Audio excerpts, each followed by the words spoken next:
José Manuel Sierra Milagros de Fe, un canal dedicado a compartir los mensajes y enseñanzas inspiradoras del pastor José Manuel Sierra. Aquí encontrarás reflexiones profundas sobre la fe, la esperanza y el poder de los milagros en la vida de los creyentes. A través de estos mensajes, descubrirás cómo vivir una vida cristiana plena, fortalecida por la gracia de Dios y el poder del Espíritu Santo. En esta enseñanza, quiero compartirles la importancia de confiar plenamente en Dios y no depender de los hombres, especialmente de los gobiernos o políticos. Las soluciones humanas son pasajeras, pero la provisión de Dios es eterna y segura. Vivamos de manera sencilla, sin preocuparnos excesivamente por lo material, recordando que nuestra verdadera riqueza está en el cielo. La historia de aquellos que perdieron todos sus ahorros nos enseña a no acumular tesoros en la tierra. Reflexionemos sobre el estilo de vida sencillo de generaciones pasadas, quienes con menos vivían con gratitud. El libro de Apocalipsis no es un mensaje de terror, sino una revelación gloriosa sobre el regreso de Cristo. Necesitamos leerlo, entenderlo y enseñar su mensaje en nuestras iglesias, preparándonos para los tiempos difíciles que vienen. Este es un llamado a vivir en santidad, a buscar a Dios con todo el corazón y a servirle fielmente. Oremos, confiemos y preparemos nuestra vida para el retorno glorioso de nuestro Señor. Todo está en las manos del Señor, pero yo lo único que digo es que nosotros no podemos depender de los hombres, sino depender solamente del Señor. Hay gente que pone la confianza en los gobiernos. Bueno, ahora ya verás que estos que entran van a arreglar todo lo que el otro no arregló y ya verás que no sé qué. Mire, hermano, ¿qué quiere que le diga? Nuestra confianza está en el Señor. La Biblia llama bienaventurado al hombre que pone su confianza en el Señor. Estamos viendo que el único que no falla y el único que es fiel y el único que sabe hacer bien las cosas es nuestro Dios. Los hombres ahí están que se pelean, que se van, que entran, que sí, que te apoyo, que no te apoyo, que me abstengo, que no sé qué, que no sé cuánto. Y uno ve en lo natural, yo siempre cuántas veces lo he dicho, uno ve en lo natural el reflejo de cómo están las vidas de esa gente. Espiritualmente están destrozados. La inmensa mayoría de los que están ahí tratando de ponerse de acuerdo para hacer algo a favor de este país, la inmensa mayoría son ateos. Y lo han dicho. No, que no creen en Dios, que son ateos, que Dios es una cosa para la familia, pero que eso no tiene nada que ver. Y así vas. Si el hombre buscara a Dios, si todos esos que no saben lo que hacer dijeran, vamos a ver, Rajoy, el del PSOE, el Coleta, el otro y el otro, dijeran, vamos a ver, vamos a hacer 3 días de oración y ayuno a nivel nacional. Y tú ves a todos los políticos en el Congreso, 3 días en la Moncloa sin salir, orando, leyendo la Biblia y buscando al Señor, humillándose delante de Dios. Qué diferente sería todo, ¿eh? Madre mía, cuántas bendiciones y cosas hermosas podrían salir de un encuentro así, pero no lo van a hacer, ¿verdad? Entonces dice la Biblia que son ciegos que intentan guiar a otros ciegos, y dice la Biblia que si 2 ciegos se juntan, los 2 van a caer en el mismo hoyo, porque los 2 están ciegos, ¿eh? Así que buscamos a Dios, confiamos en el Señor, en su promesa y en su palabra, y todo lo que los hombres tengan que arreglar, que lo arreglen ellos, pero nuestra confianza está en el Señor. Amén, hermanos, bendito sea Dios.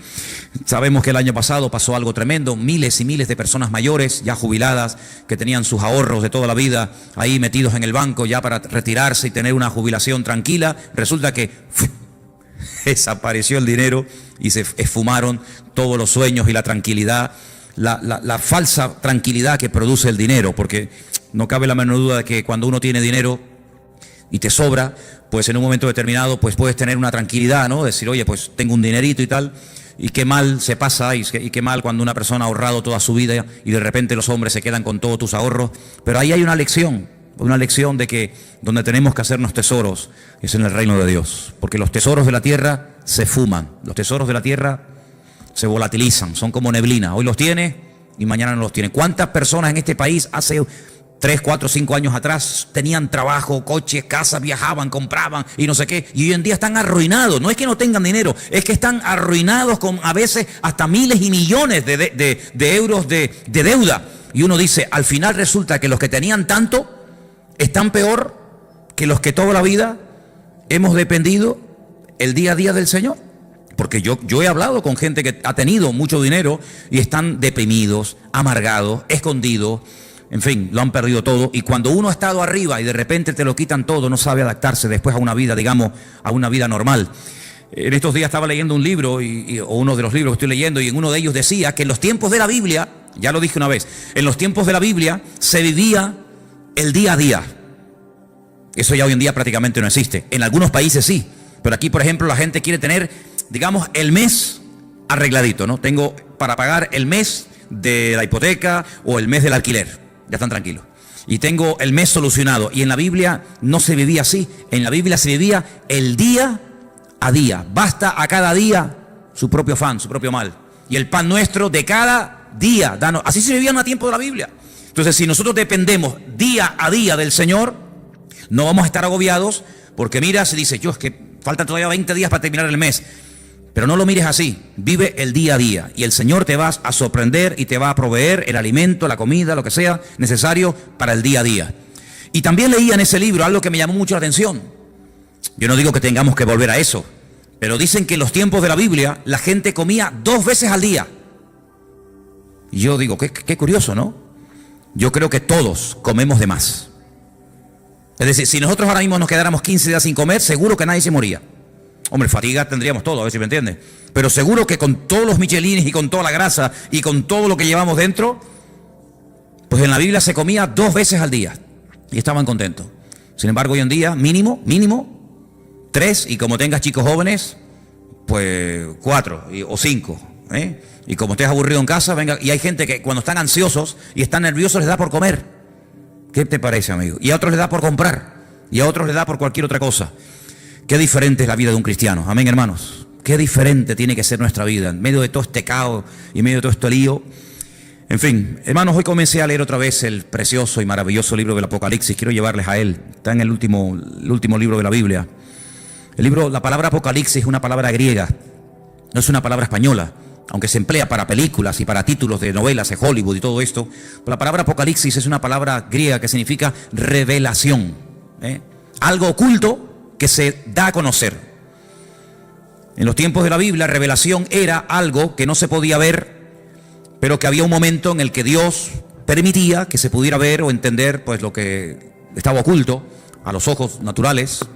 Por ejemplo, cuando se cogían los rollos, no eran libros, sino eran pergaminos, eran rollos, y cuando se abrían los rollos, ese acto de desenrollar el rollo, el pergamino para leerlo, a ese acto se le llamaba revelar. Porque era algo que estaba oculto, no era como hoy en día. Yo veo que muchos de ustedes, y espero que todos, tengan su Biblia particular. Entonces lo que yo voy a leer hoy, usted en su casa lo puede leer cuando quiera, porque hoy en día todos tenemos Biblia.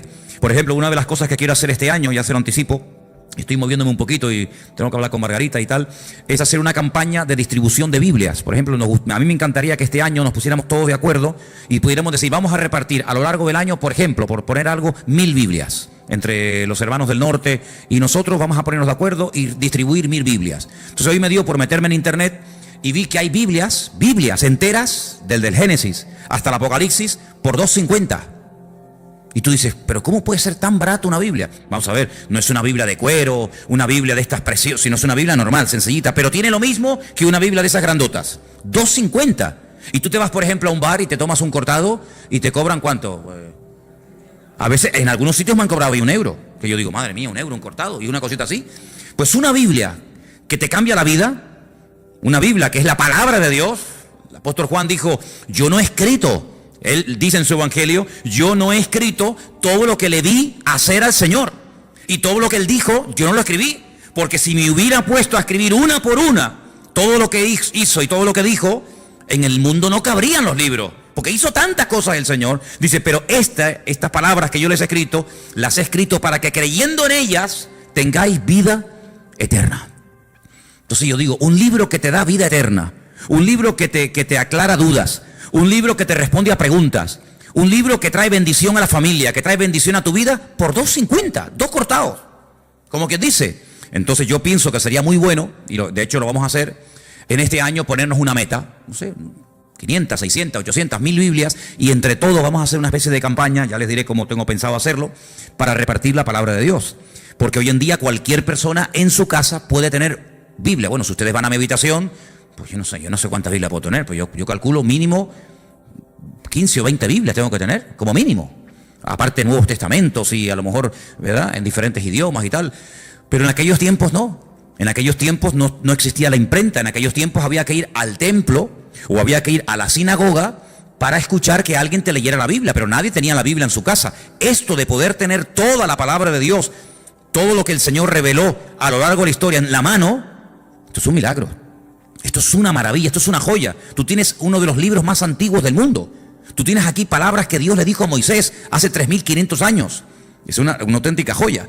Y este libro del Apocalipsis, gracias al Señor que lo tenemos, es un libro escrito por uno de los hombres que más conoció al Señor. ¿Quién lo escribió? Lo escribió Juan. ¿Pero Juan el Bautista o Juan cuál? Juan, el discípulo Juan. Pues Juan fue un hombre que vivió aproximadamente, vamos a redondear los números, aproximadamente 100 años. Hace unos días murió en Israel el hombre más longevo del mundo, 112 años. Le quedaron muy poquitos días para cumplir 113. Era un superviviente de uno de los campos de concentración de la Segunda Guerra Mundial. 112 años. Hoy en día no es normal que una persona viva tanto. Y tampoco ni siquiera en los tiempos de Cristo. Pero Juan se cree que aproximadamente murió con 100 años. Para poner números redondos, si Cristo murió cuando tenía y ascendió a la gloria, cuando tenía 33 años, y él estuvo 3 años con el Señor, vamos a poner un ejemplo, no lo podemos decir así totalmente, pero para entendernos, que Juan tuviera aproximadamente 30 años. Cuando el Señor lo llamó como su discípulo, Cristo tenía 30 años cuando comenzó el ministerio, pongamos que Juan tuviera 30 años. Si murió con 100 años, ¿cuántos años estuvo Juan predicando el Evangelio? 70 años. 70 años sirviendo al Señor. ¿Qué te parece? Toda una vida. Cuando él escribe el Evangelio, es un Evangelio muy profundo. Yo no sé si ustedes se acuerdan, yo estuve dando unas clases, unas lecciones sobre el Evangelio de Juan, y hay cosas que Juan dice que no las dice nadie. Porque claro, es que él vio al Señor muy de cerca, él vivió con el Señor, él vio cosas que ningún discípulo vio. Y cuando uno lee el Evangelio según San Juan, que repito que es muy profundo, da la sensación de que ya no hay nada más que decir del Señor. Ya te lo mostró de una manera, te lo mostró de otra, hizo esto, hizo aquello, y hablaba así, y hablaba asado. Ya, después de leer San Juan, uno dice, ¿pero qué más se puede decir del Señor? Bueno, pues cuando este hombre está en la isla de Patmos, dice como él dice, por causa de la palabra de Dios, desterrado, recibe una revelación. Y cuando tú lees el libro del Apocalipsis fundamentalmente el objetivo no es hablarte del anticristo, que habla del anticristo, o del falso profeta, que también habla de él, o de los testigos, o de los terremotos, o de las plagas. Todo eso está muy bien. El objetivo, el protagonista del Apocalipsis no es el anticristo, es el Señor Jesucristo. Y Juan presenta y nos cuenta cosas de Jesucristo que si no hubiéramos leído nunca, si no tuviéramos en nuestras Biblias el libro del Apocalipsis, nunca sabríamos del Señor. Porque el libro del Apocalipsis contiene una información que no está en ninguna parte de la Biblia. Por eso es un libro fundamental. Y no solamente es un libro importante, sino es un libro necesario. Yo siempre lo he dicho y ustedes lo saben, que los creyentes hoy en día tienen que leer y estudiar más que nunca el libro del Apocalipsis. Y prestar menos atención a las noticias de la radio y de los periódicos y de la prensa, porque realmente las verdaderas noticias, la genuina, la verdadera, están aquí. No solamente en la Biblia, sino en el libro del Apocalipsis. El libro del Apocalipsis es un libro extraordinario, que nos da detalles tremendos, tremendo. Lo estoy leyendo otra vez, como siempre, ¿no? Detenidamente, estudiando las palabras y tal, y menciona muchas cosas del Antiguo Testamento. Por ejemplo, hoy leía acerca de los famosos 2 testigos. Los que habéis leído la poesía saben de lo que estoy hablando. Los que no lo habéis leído, pues dicen, no sé lo que es eso. Bueno, pues los 2 testigos son 2 personas de carne y hueso que estarán en los últimos tiempos predicando la palabra del Señor durante 3 años y medio. Nos dice la Biblia cómo predicarán, dónde vivirán, cómo morirán, qué les va a pasar. Todo eso lo dice el Apocalipsis. Bueno, pues de esos 2 personajes ya habla el profeta Zacarías. Ustedes van al libro de Zacarías, capítulo 4, y allí te habla de los 2 testigos. No aparece la palabra testigos, aparece la palabra, en hebreo dice la palabra hijos. La traducción dice los 2 ungidos. Y habla acerca del aceite de oliva. Sabéis que el aceite de oliva se utilizaba mucho en los tiempos de la Biblia, no solamente para cocinar, no solamente para sanar heridas, era un bálsamo, sino que también se utilizaba un aceite especial, no cualquier aceite, un aceite especial que se hacía para derramarlo sobre la cabeza de los reyes o de los profetas o de otros personajes cuando se les quería públicamente presentar como un juez, como un rey, como una persona importante y se le llamaba ungido. La palabra ungido, Mashiach, ¿qué es? Ungido. ¿Y cómo se dice ungido en griego en el Nuevo Testamento? Cristo. La palabra Cristo es la misma palabra Mashiach del Antiguo Testamento. Pasa que una está escrita en hebreo y otra está escrita en griego. Como el Nuevo Testamento se escribió en griego y del griego se tradujo al español o al castellano, entonces cuando leemos el nombre de nuestro Señor Jesucristo, lo leemos así: Jesús, Cristo, Jesucristo. Pero Cristo no es un nombre, Cristo es un título. Es como decir, fulanito de tal, presidente del gobierno, fulanito de tal, presidente del Fútbol Club Barcelona, fulanito de tal, presidente del Cabildo. Cristo no es un nombre, es un título de una función a desarrollar. Por ejemplo, en este momento, a Benjamín Netanyahu, que es el presidente de Israel, se le llama el ungido, se le llama el Mesías. Y tú dices, ¿ah, sí? Sí, claro, porque es un hombre que ha sido capacitado para ser presidente de un país. Entonces, la palabra Mesías, la palabra Cristo, la palabra ungido, nos habla acerca de un cargo, no de un nombre. Jesús se llamaba Yeshua, porque él no era griego, él era judío y él se llamaba Yeshua. ¿Cómo se dice Yeshua en griego? Jesús. Entonces, son las mismas palabras, pero cambiando, digamos, el nombre, la pronunciación. Juan recibe una revelación de él, dice en el capítulo 1, la revelación de Jesucristo. No es la revelación del falso profeta o del anticristo, no. Es la revelación de Jesucristo. Si quieres conocer mucho de Cristo, tienes que leer los evangelios, Mateo, Marcos, Lucas y Juan, pero también el Apocalipsis. Y dice, esta revelación de Jesucristo, Dios se la dio para manifestar a sus siervos las cosas que deben de suceder pronto. Y la declaró enviándola por medio de su ángel a su siervo Juan. Juan, cuando escribió este libro, dice que lo que él estaba escribiendo iba a suceder pronto. ¿Y cuándo escribió Juan este libro? En el siglo I. Y en el siglo I, cuando él está escribiendo, dice, lo que yo estoy escribiendo ahora, prepárense que esto se va a producir pronto. Pues si eso lo dijo en el siglo I, ahora en el siglo XXI, estamos más cerca que nunca de los acontecimientos finales, ¿sí o no? Es interesante, ¿verdad? Dice que ha dado testimonio de la palabra de Dios y del testimonio de Jesucristo y de todas las cosas que ha visto. Y ahora fíjate, es uno de los pocos libros, o prácticamente el único libro de la Biblia, que contiene una bienaventuranza para el que lo lee. La Biblia no dice bienaventurado el que lee el libro del Génesis, que es una bendición leer el Génesis, ¿verdad? O bienaventurado el que lee el libro de Romanos, ¿no? Pero el Apocalipsis sí. Dice, bienaventurado el que lee, los que oyen las palabras de esta profecía y guardan las cosas que en ellas están escritas, porque el tiempo está cerca. Es decir, que por leer el libro usted ya es bienaventurado. Por escuchar, por oír las palabras de este libro, usted ya es bienaventurado. Y si encima de leerlo, y si encima de oírlo, además usted lo cumple y lo guarda, triplemente bienaventurado. ¿Qué significa la palabra bienaventurado? Viene de una palabra hebrea que significa, es ashrei, que significa rico. La palabra rico está entroncada con la palabra bienaventurado. Un bienaventurado, espiritualmente hablando, según el concepto bíblico, es una persona rica, espiritualmente hablando. La riqueza bíblica espiritual no tiene nada que ver con la riqueza material, ¿vale? Hay personas en la Biblia que no eran ricos materialmente hablando, pero espiritualmente hablando eran multimillonarios. Y hay personas tremendamente ricas en la Biblia que la Biblia dice que eran unos necios. Así que la riqueza material muchas veces no tiene nada que ver con la riqueza espiritual. A veces la gente dice, ay, mira, no tiene mucha fe porque no tiene dinero, como si la fe se midiera por el dinero. Cuando yo siempre he dicho que es más difícil, mucho más difícil, vivir con poco que vivir con demasiado, ¿sí o no? Si yo le doy a usted todos los meses 10.000 euros, que no los tengo, a ver si me entiende, pero si yo le diera a usted o le dieran a usted 10.000 euros, ¿sería muy difícil la vida para ti? Uy, ¿ahora qué compro?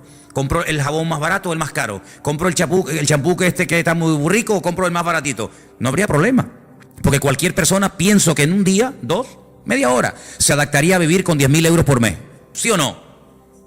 Sin ningún problema.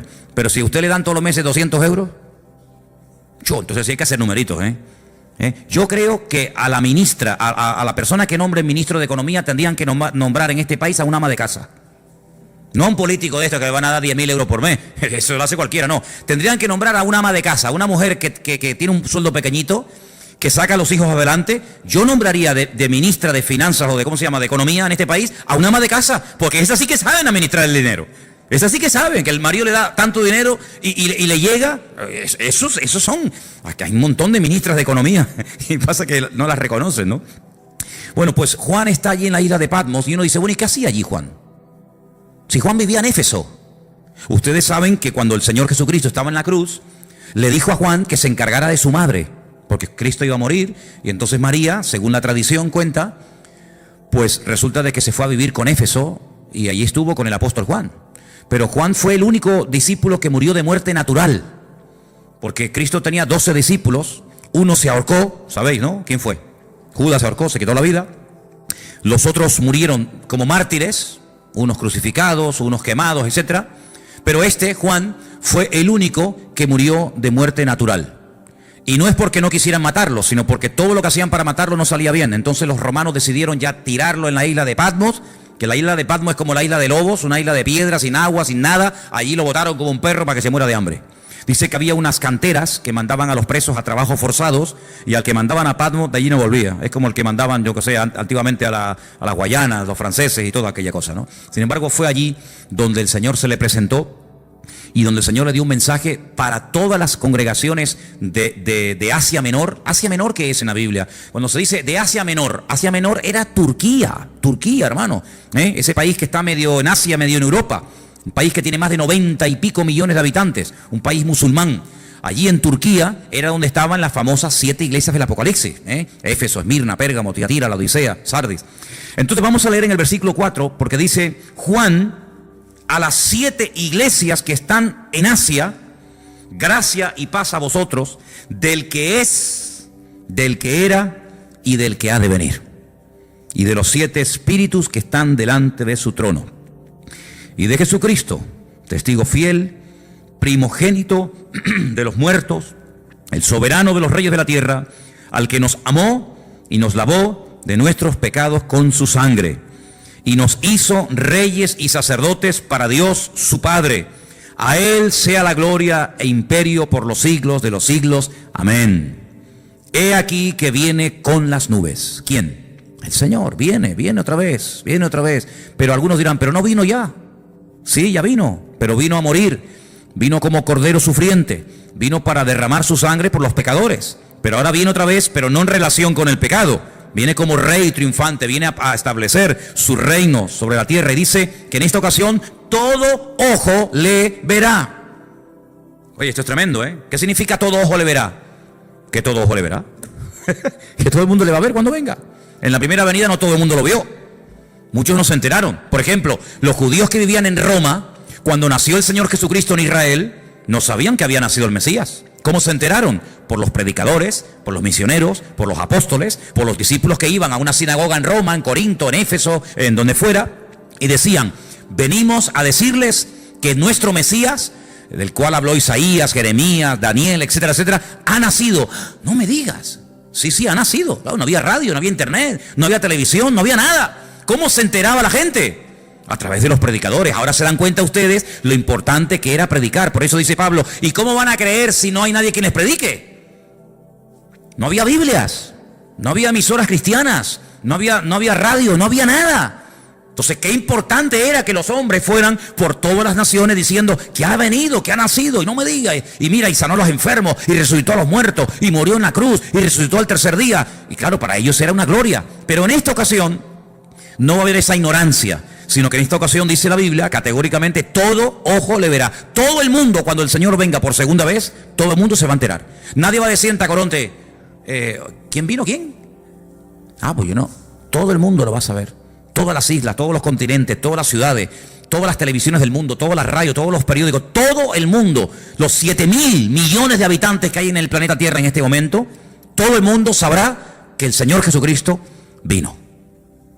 Pero no solamente los que estén presentes en ese momento, sino dice, y los que le traspasaron. ¿Cómo que los que le traspasaron? Sí.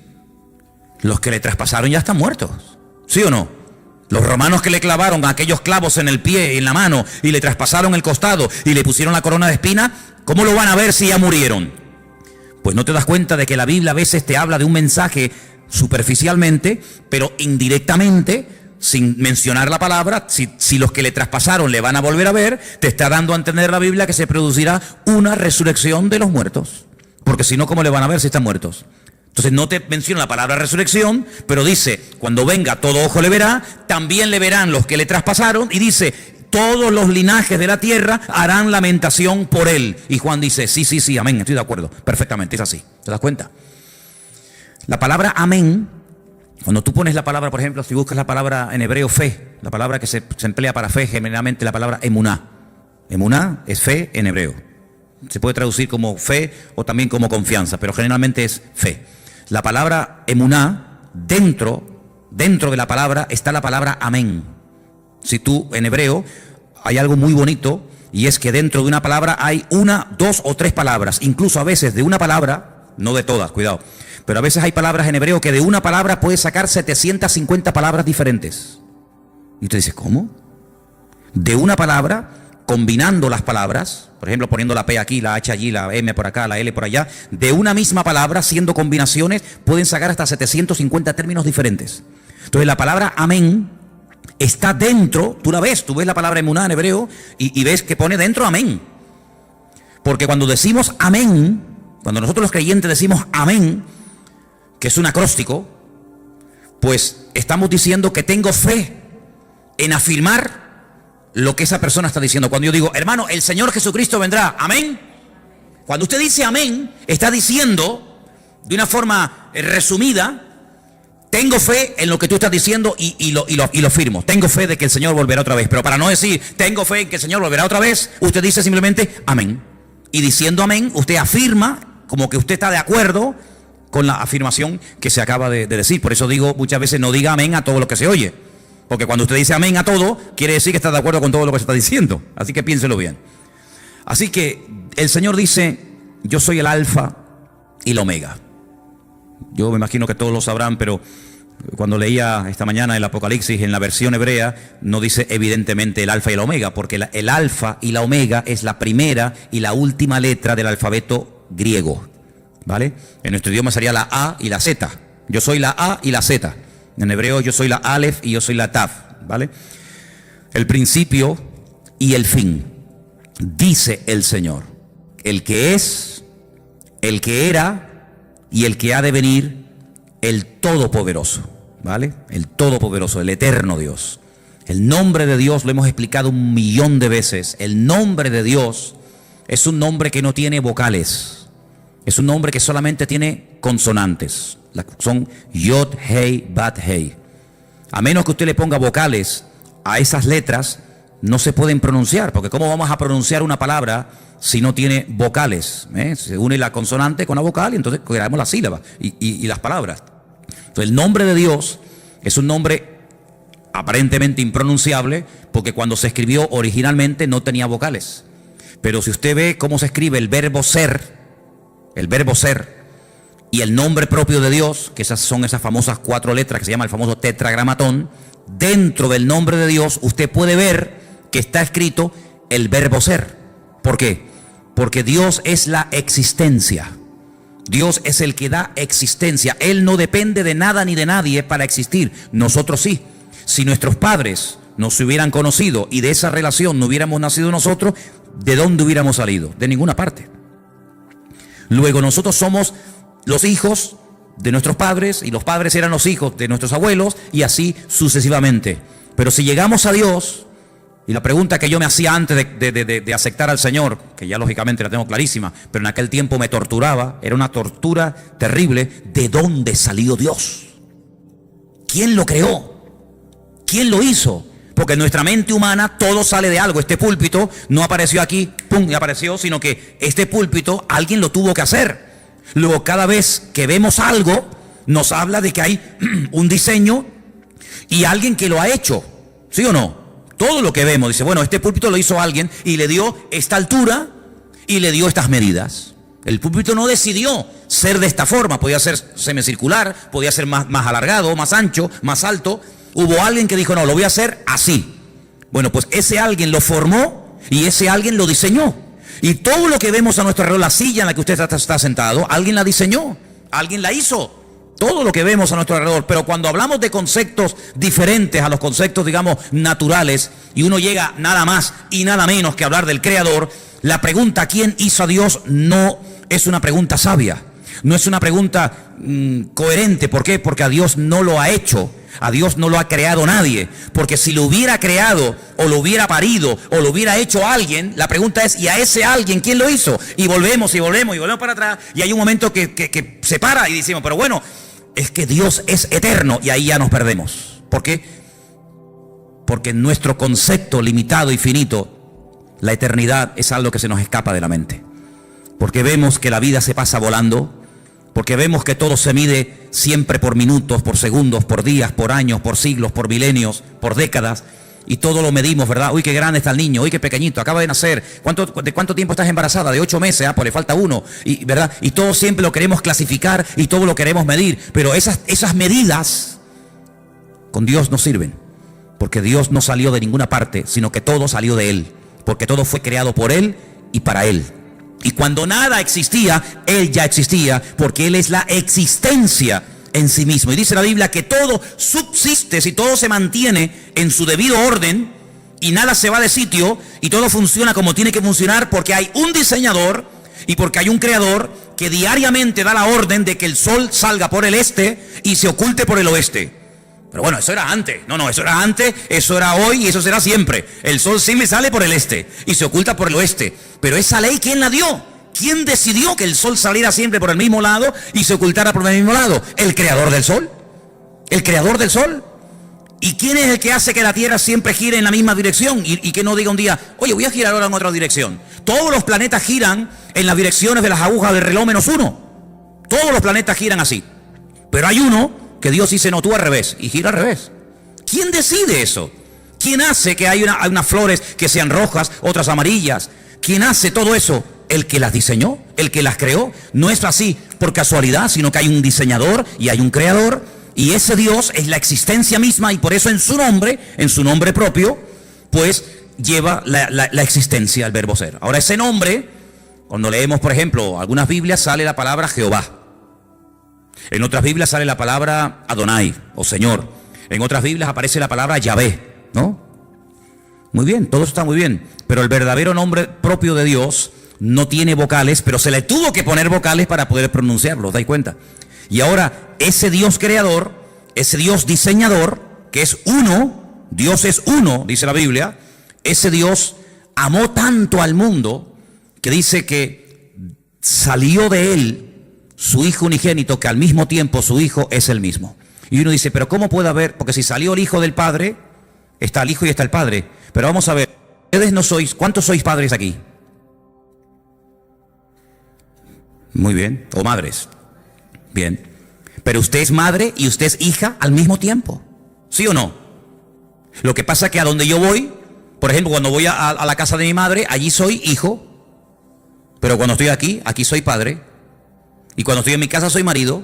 Y cuando estoy aquí soy pastor. Y tantas cosas al mismo tiempo, sí, no pasa nada. No tengo que dejar de ser hijo para ser padre. Puedo ser hijo y padre al mismo tiempo. Y abuelo, y bisabuelo, abuelo por el camino que llevamos. Pero bueno, se puede ser muchas cosas al mismo tiempo, ¿sí o no? Pues Dios no tiene ese problema. Dios no tiene ese problema. Entonces, su Hijo viene al mundo en forma humana. Claro, tuvo que venir en forma humana. Y por eso necesitó, pues, un estuche, un instrumento humano, como fue su madre. Y entonces, cuando Él viene a este mundo y hace su obra, hace su ministerio, se registra en los evangelios su ministerio, pero hay muchas cosas que el Señor todavía no ha hecho. Hay muchas cosas, muchos cambios, muchas maravillas que tienen que ocurrir en la creación, en la naturaleza, en la raza humana, que no están en los evangelios. ¿Y a quién y dónde le reveló el Señor lo que todavía a Él le queda por hacer? A Juan, en la isla de Patmos, a través del libro del Apocalipsis. Y esa información no era una información codificada, No sé cuántos de ustedes se acuerdan que antes había el Canal Plus, estaba codificado, ¿se acuerdan? Y si no tenías el descodificador, pues no veías la película o el partido de fútbol. Te hacía falta un aparato para descodificar una señal que tú en abierto no tenías. Bien, el libro del Apocalipsis no es un libro codificado, de tal manera que tú lo lees y dices, yo no entiendo nada. No, un momento. El libro del Apocalipsis es un libro que está muy claro, muy claro. El problema es que el lenguaje que Juan utiliza no es un lenguaje popular, no es un lenguaje que usamos cotidianamente, es un lenguaje alegórico, es un lenguaje de animales, de números y de colores, que si usted no está familiarizado con eso, usted no se va a enterar evidentemente de nada, pero no porque el Apocalipsis sea el libro más difícil de la Biblia. No, el Apocalipsis no es el libro más difícil de la Biblia. Yo le puedo asegurar que hay otros libros de la Biblia que son más difíciles y más complicados que el Apocalipsis. Porque el Apocalipsis, lo bueno que tiene, que al ser el último, ¿me explico? Al ser el último en el canon, en la lista, toma elementos de otros libros que si usted los ha leído y los conoce, cuando llegues al Apocalipsis, ahora sé lo que es el dragón, ahora sé lo que es el caballo, ahora sé lo que es el león, ahora sé lo que es el oso. ¿Pero cómo lo sé? Porque he ido pasando por 65 libros que le preceden. Entonces, hermano, cuando usted hace todo el recorrido, claro, yo a nadie le aconsejo que se compre una Biblia por primera vez y se meta a leer el libro de Apocalipsis, porque puede tener pesadillas. Porque el pobrecito dice, madre mía, ¿y esto es la Biblia? Un dragón que sale corriendo detrás de una mujer, ¿verdad? Que echa fuego por la boca, el otro que 7 cuernos en la cabeza, dice, madre mía, ¿cómo está esta gente, no? ¿Verdad? Pero es que para poder entender el libro del Apocalipsis, primero hay algo que pocas veces se dice, pero es para mí fundamental. Y es que usted tiene que conocer al protagonista del libro del Apocalipsis. Y el protagonista del libro del Apocalipsis es nuestro Señor Jesucristo. Cuando usted lo conoce a Él, usted sabe, permítame la expresión, por dónde van los tiros. Eso es como cuando antiguamente, ya eso no existe. Pero cuando antiguamente los padres miraban a los hijos, ¿qué le estaba diciendo? Ibas de visita, ¿no? A una casa. Entonces tu padre se te quedaba mirando y te estaba diciendo, sin palabras, o te comportas, o te voy a dar un jaquimazo que te voy a poner la cabeza así para atrás. Con la mirada, era un mensaje telepático, ¿no? Te miraba así, y ya hasta agachabas la cabeza porque te estaba diciendo, te voy a dar una que te vas a enterar, sin palabras, porque ya lo conocía. Pero esa mirada se la daba a lo mejor a otro niño, el niño ni se enteraba. Cuando tú conoces a tu marido, tú sabes cuándo está enfadado y cuándo está de buen humor. Por eso hay mujeres que dicen, ahora no le digas nada, espera mañana. No, yo le digo ahora. No le digas ahora porque encima vas a cobrar. Espérate a mañana, que ya verás como mañana es otro ser humano. En la Biblia hay momentos en los que si usted no conoce al autor, usted no se va a enterar del espíritu, de la actitud, de por qué el Señor dijo eso. Y esto que le estoy diciendo no es broma, porque dice la Biblia que cuando Pedro estaba afuera con los romanos calentándose en el fuego, ¿se acuerdan? Que llegó aquella chica y le dijo, mira, acá hay otro, este es uno de ellos. Y él decía, no, yo no soy de ellos. Lea usted en la Biblia, y hay un momento en el que dice que la mirada de Cristo se cruzó con la de Pedro. Cristo dice así. Tú estás diciendo, no, yo no le conozco, y Cristo dice así. Y se le quedó mirando, y dice la Biblia, lea esto, léalo, es tremendo. Dice, y saliendo lloró amargamente. ¿Qué mirada le habrá lanzado el Señor, No, yo no le conozco, yo no sé quién es, yo no quiero saber nada de ese hombre. Diciendo, ay, Pedro, que tú no me conoces a mí, Pedro. ¿Pero qué estás diciendo, criatura? Lo rompió, ya con la mirada dijo, madre mía, lo que estoy así, salió corriendo y se echó a llorar porque no pudo aguantar aquello, una mirada que lo rompió, ¿verdad? Que lo rompió. Entonces, cuando uno va al libro de Apocalipsis, uno puede leer comentarios y puede preguntar a y al pastor tal, y puede leer, pero si tú no conoces al autor, el libro te va a sonar a chino. Y que yo sepa aquí, nadie sabe hablar chino.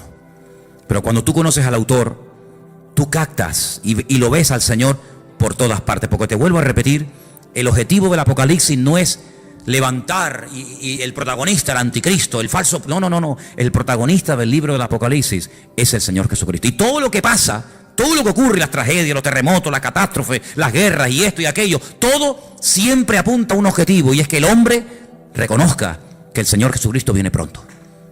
Te habla de una manera, te habla de otra forma, te habla por aquí, te habla por allá, para que el hombre entre en razón y para que el hombre entienda que no puede hacer con su vida lo que le da la gana, para que el hombre entienda que no es dueño de sus actos. Cuando nosotros creemos que somos dueños de nuestros actos, nos estamos proclamando como si fuéramos dioses. Yo hago lo que me da la gana. A mí nadie me tiene que decir nada. Es como si tú fueras Dios, porque a Dios nadie le tiene que decir nada. Pero cuando tú actúas así, estás actuando como si tú fueras Dios. A mí nadie me tiene que decir nada. Pero ¿cómo que nadie nos tiene que decir nada? Claro que nos tienen que decir muchas cosas. Entonces, en el libro del Apocalipsis, Juan, a un viejito de 100 años, que lleva 70 años predicando el Evangelio, le dice: Juan, escribe, ponte a escribir lo que vas a ver, lo que ya has visto y lo que te voy a contar. Y entonces él empieza a escribir y a escribir y a escribir cosas tremendas, tremendas. Pero fíjate lo que dice, por ejemplo, en el versículo 10, cuando el Señor le dice a Juan que escriba, hay una cosa muy importante que tenemos que tener en cuenta, y es cómo estaba, con qué actitud estaba Juan. Dice el versículo 10, yo estaba en el Espíritu en el día del Señor, y oí detrás de mí una gran voz, como de trompeta. Juan no estaba despistado, Juan no estaba quejándose, Juan no estaba con una mala actitud, sino Juan dice que estaba en el Espíritu. Y eso es muy importante. ¿Cuántas veces me habéis oído a mí decir que la actitud marca la diferencia? ¿Sí o no? Es muy importante. Estar centrado, estar pendiente. No, mira, ahora no me hables, que ahora estoy pendiente de la palabra. No, ahora no quiero saber nada. El móvil, ¿para qué quiero yo un móvil ahora? No me hace falta el móvil para nada. Ahora me está hablando el Señor, estoy con su palabra. Él estaba en el Espíritu. ¿Tenía motivos para quejarse? Hombre, humanamente hablando, sí. 100 años aquí botado como un perro, sin agua, sin comida, sin hermanos, sin iglesia, sin amigos, sin nada. Y mira cómo me has tratado, y mira no sé qué, y te he servido para qué. No le dio lugar a eso. Él estaba en el Espíritu. Si el Señor ha permitido que yo esté en la isla de Patmos, no es un castigo, es una bendición, porque al fin y al cabo vemos que no fue un castigo, sino que fue un tiempo maravilloso, porque para poder escribir todo esto, hermano, y para poder ver todas estas visiones, uno no podía estar viviendo en una gran ciudad con ruidos, con coches, con no sé qué, con no sé cuánto, sino uno tenía que estar en un sitio tranquilo, sin que nadie te moleste. ¿Y qué mejor sitio? ¿Qué mejor sitio que la isla de Patmos? Donde tienes tiempo para pensar, para orar, para meditar, y aquí sin que nadie te moleste, aquí te voy a dar la revelación más grande que jamás ningún ser humano ha tenido en esta vida. Luego vemos que el famoso refrán, que no hay mal que por bien no venga, se cumple perfectamente en la vida de Juan. Hace muchos años yo leí un libro de un pastor que tuvo un accidente y se le partió una pierna y estuvo un buen tiempo en cama, escayolado, sin poder moverse, y los primeros días de ese accidente él comenzó a quejarse: Señor, ¿y por qué? Tenía que predicar en esta iglesia, me habían invitado a viajar a no sé qué sitio, me habían invitado a no sé qué, y ahora no puedo tal, y empezó a quejarse hasta que pasaron los días y le dijo: Señor, si tú has permitido que yo esté aquí parado sin hacer nada, ¿qué propósito tienes tú, Señor? Y ese hombre escribió un libro con su testimonio, con sus experiencias, y cuenta él que fue un libro que bendijo a muchísimas personas. Un libro que fue de muchísima bendición, sus testimonios, las experiencias que había tenido con el Señor, las pruebas por las cuales había pasado y lo que había aprendido en el Señor. Y dice: yo conseguí más bendición y logré bendecir más a la gente con aquel libro que con 1000 predicaciones, viaja por aquí, viaja por allá, entra para aquí, entra para allá. Y él entendió que el Señor lo paró, ¿sabes? Él entendió que el Señor permitió aquel accidente para que durante un tiempito tranquilo pudiera escribir un libro que después sería de tremenda bendición para muchísima gente que lo leyó. Pues hay momentos en la vida que nos puede pasar algo que decimos: ¿y por qué? ¿Y por qué, Señor? ¿Y por qué tal? ¿Y por qué esto? ¿Y por qué el marido? ¿Y por qué el niño? ¿Y por qué no me dieron el trabajo que me habían prometido? ¿Y por qué no sé qué? ¿Por qué? ¿Y por qué? ¿Y por qué? Y hace muchos años, yo era recién convertido, vino a Las Palmas a predicar una señora que dice ella, en aquellos años, que era la capellana de una de las cárceles más peligrosas de los Estados Unidos, la cárcel de Sing Sing. Y esta mujer empezó a predicar, y yo te puedo asegurar que no todo, pero por lo menos la mitad del mensaje me lo aprendí de memoria. Y todavía lo tengo aquí. Y ella empezó diciendo: hay una pregunta que si nosotros nos la hacemos podemos volvernos locos. Y es una pregunta, y la pregunta es ¿por qué? Y sobre esa pregunta ella basó su mensaje. Y a mí se me quedó tan grabado aquello. Y ella hablaba acerca de lo peligroso que es cuando nos pasa algo en la vida, entrar a pelearnos con Dios. ¿Y por qué no sé qué? ¿Y por qué no sé cuándo? ¿Y por qué? Yo creo que nosotros ahora que hemos ya comenzado un poquito a levantar vuelo y a entender y a conocer un poquito más al Señor, vamos a cambiar la pregunta. Vamos a dejar el por qué. ¿Por qué? Dios lo sabe. Vamos a preguntarle otra pregunta al Señor. Vamos a hacerle esta pregunta: ¿para qué? El por qué no me interesa. Porque si yo soy cristiano, mi vida está en las manos del Señor, y el Señor ha permitido esta situación, Él sabrá por qué la ha permitido. Los que amamos a Dios, ¿qué dice? Todo ayuda para bien. Luego, el por qué no me interesa. Mi Dios sabe lo que hace conmigo, pero ¿para qué has permitido esta situación? Entonces, cuando comenzamos a indagar y a orar y diligentemente le preguntamos ¿para qué?, el Señor nos va a dar muchas respuestas. ¿Para qué me has traído a Patmos? para morirme de hambre. No te vas a morir, porque ¿quién te trajo a Patmos? ¿Los romanos o lo permití yo? ¿No se acuerdan ustedes un día en la cárcel en Israel que estaba Pablo?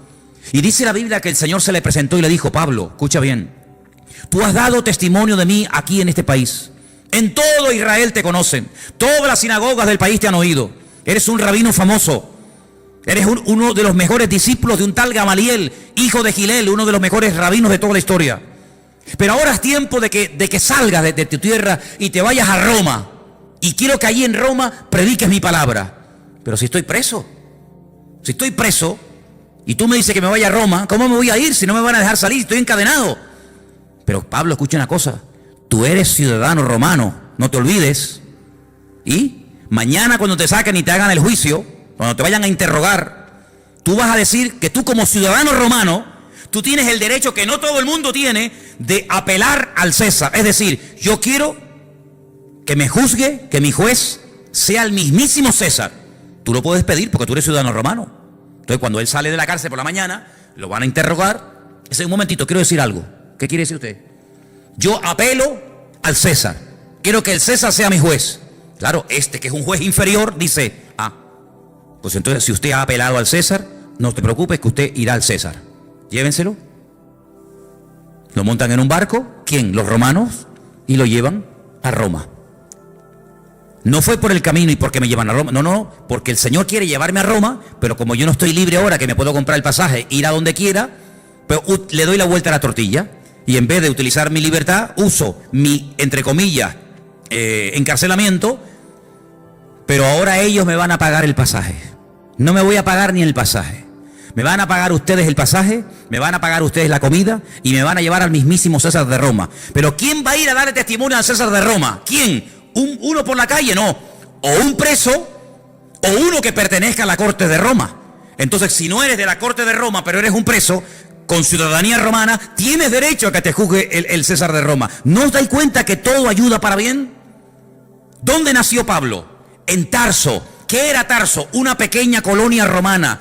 Y dice que las personas que estaban allí, a través de su padre, él obtuvo la ciudadanía romana. ¿Quién sabe si en algún momento Pablo, como judío fanático que era en aquel momento, habrá dicho: ¿y yo para qué quiero la ciudadanía romana? ¿Yo para qué quiero ser romano? Ahora no lo entiendes. Estos asquerosos romanos, este imperialismo que ha venido aquí a dominar nuestra tierra. Sí, pero estos, el día de mañana van a ser el instrumento que Dios va a utilizar para llevarte nada más y nada menos que a Roma, al hombre más poderoso de la tierra. Y allí fue.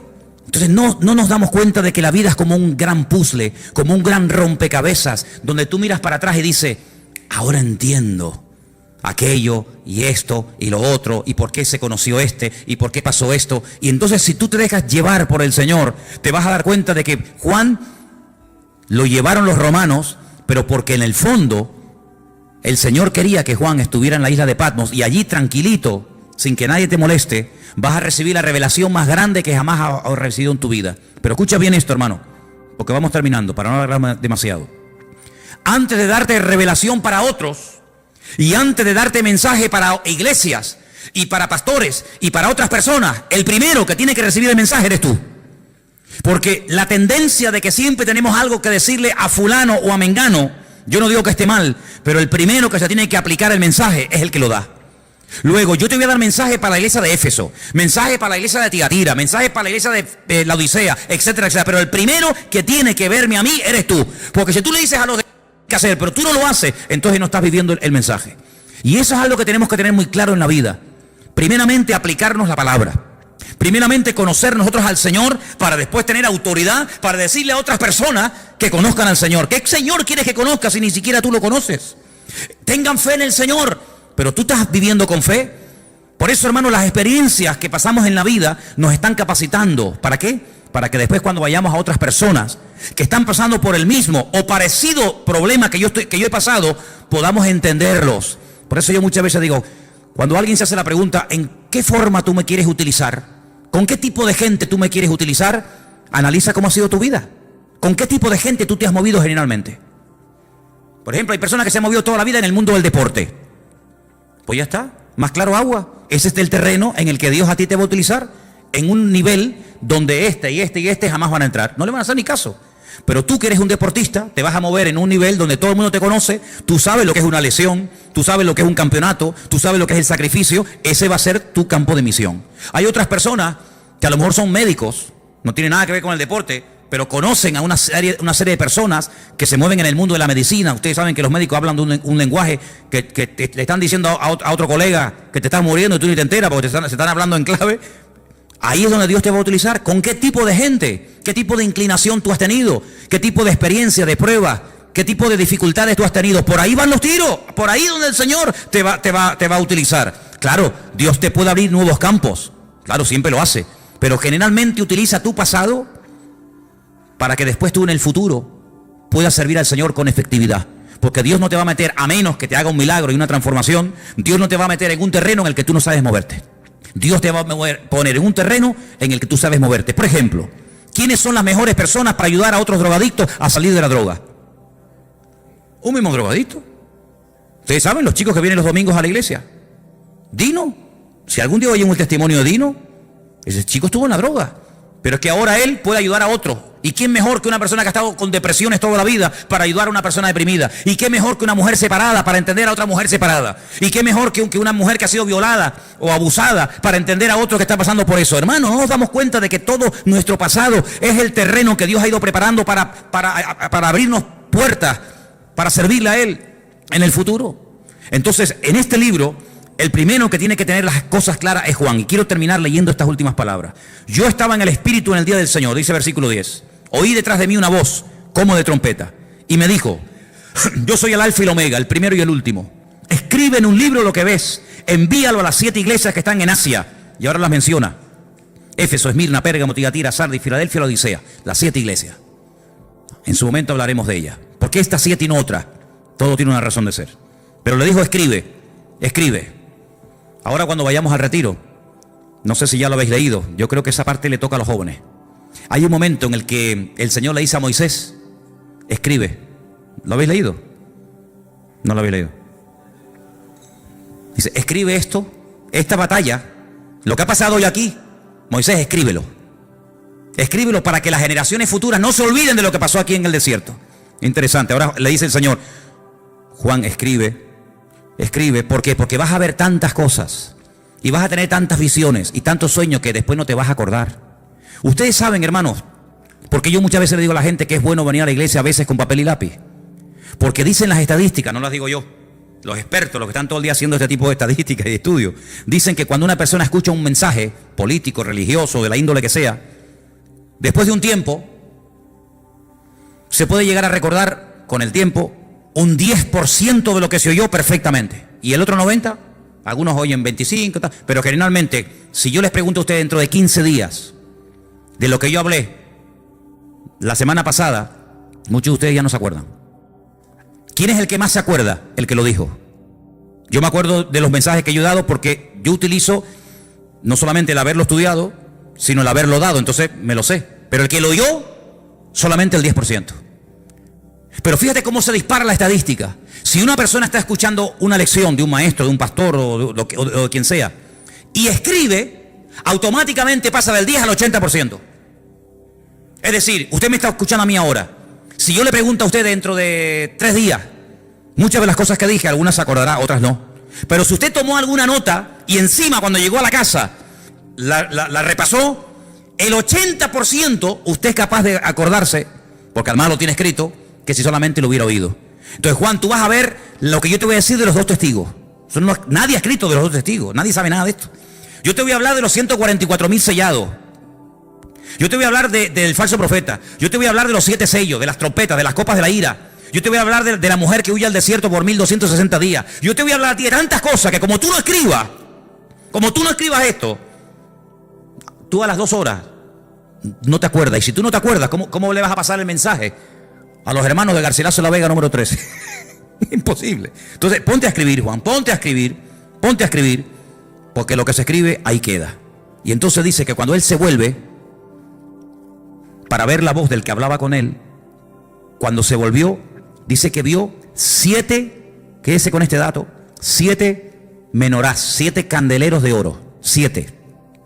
Y en medio de los 7 a uno semejante al Hijo del Hombre, vestido de una ropa que le llegaba hasta los pies, y iba ceñido por el pecho con un cinturón de oro. Jesús nunca lo había visto, Juan, así, nunca lo había visto. Su cabeza y sus cabellos eran blancos como lana, como blanca lana, como nieve. Sus ojos como llama de fuego, sus pies semejantes al bronce bruñido, refulgente como en un horno, su voz como estruendo de muchas aguas. Tenía en su diestra 7 estrellas, y de su boca salía una espada aguda de 2 filos, y su rostro era como el sol cuando resplandece en su fuerza. Cuando le vi, caí como muerto a sus pies. Esto nunca le había pasado a Juan. Juan nunca se había caído. Ese día sí. Caí como muerto a sus pies, y él puso su diestra sobre mí y me dijo: no temas, yo soy el primero y el último, el que vivo. Estuve muerto, mas he aquí que vivo por los siglos de los siglos. Amén. Y tengo las llaves de la muerte y del Hades. Escribe las cosas que has visto, las que son y las que han de ser después de esta. Y ahora le explica algo. El misterio de las 7 estrellas que has visto en mi diestra y de los 7 candeleros de oro. Pone: las 7 estrellas son los ángeles los ángeles de las 7 iglesias, y los 7 candeleros que has visto son las 7 iglesias. Y a partir de ahora él comienza a recibir un mensaje para cada una de estas congregaciones, que ya en su momento lo analizaremos. Solamente lo que les pido es que lo lean, capítulo 3 y 4 de Apocalipsis, muy sencillito, y van a disfrutar una barbaridad, porque este libro, como nunca antes, se tiene que predicar en las iglesias. Los pastores tienen que hablar más del Apocalipsis, caramba, y se habla muy poco. A veces hay pastores que me han dicho a mí personalmente: es que yo no puedo predicar el Apocalipsis porque yo no lo entiendo. Pues póngase a estudiar, estudie, prepárese, porque estamos en los tiempos del Apocalipsis. Estamos en unos tiempos difíciles donde las cosas están ocurriendo y los cristianos tienen el derecho de saber por dónde van los tiros. Si falta mucho, si falta poco, cuáles son las señales, cuáles no son las señales. Y todo eso lo tenemos, gracias a Dios, en este libro maravilloso que es la Biblia, y encima de la Biblia el libro del Apocalipsis, que lo vamos a estar viendo, Dios mediante. No quiero que nadie en esta congregación diga: ay, pero es que el libro del Apocalipsis es muy difícil. Ya verá usted que va a disfrutar, y vas a ver que el libro del Apocalipsis es un libro maravilloso, que Dios lo escribió no para asustarnos, sino para bendecirnos y para ayudarnos. Además, no se olvide que cada vez que lo leamos, y ustedes cada vez que lo lean, van a ser bienaventurados, porque eso es lo que dice la Biblia. Amén, hermanos. Vamos a orar, por favor, en esta tarde. Se nos ha ido el tiempo. Nos ponemos de pie. Vamos a darle gracias a Dios por su bendita palabra. Que el Señor nos dé sabiduría. Y pido, por favor, a la iglesia que siga orando por el retiro que vamos a tener en febrero, que puedan asistir muchos hermanos, que podamos tener un tiempo precioso, en todos los sentidos. Los hermanos me decían al día del bautismo: oye, si el día que tuvimos el bautismo en el puerto de la Cruz, ese día tan precioso, lo tenemos durante los días de retiro, esto es una maravilla. Digo, pues oren para que podamos tener unos días hermosos, y vamos a venir muy bendecidos. Amén, hermanos. Vamos a orar. Señor, te damos gracias por tu palabra bendita. Gracias porque a través de ella aprendemos, a través de ella se abren nuestros ojos espirituales, y queremos verte a ti, esa revelación maravillosa, preciosa, completa, amplia, de lo que tú eres, de lo que tú quieres hacer, Señor. Señor, te pedimos que crezca nuestra fe, que podamos cada día crecer en conocimiento, en sabiduría, en discernimiento espiritual, para que podamos servirte cada día mejor, Señor. Bendice nuestras vidas, y que cuando estudiemos y nos acerquemos a tu palabra, y ahora a este precioso libro del Apocalipsis, podamos disfrutar y podamos descubrirte, y podamos vivir una relación íntima y personal contigo cada día, porque tú así lo quieres para cada uno de nosotros. Bendice, Señor, nuestras vidas, y guárdanos siempre de todo peligro y de todo mal. Te lo pedimos en el nombre de Jesús. Amén.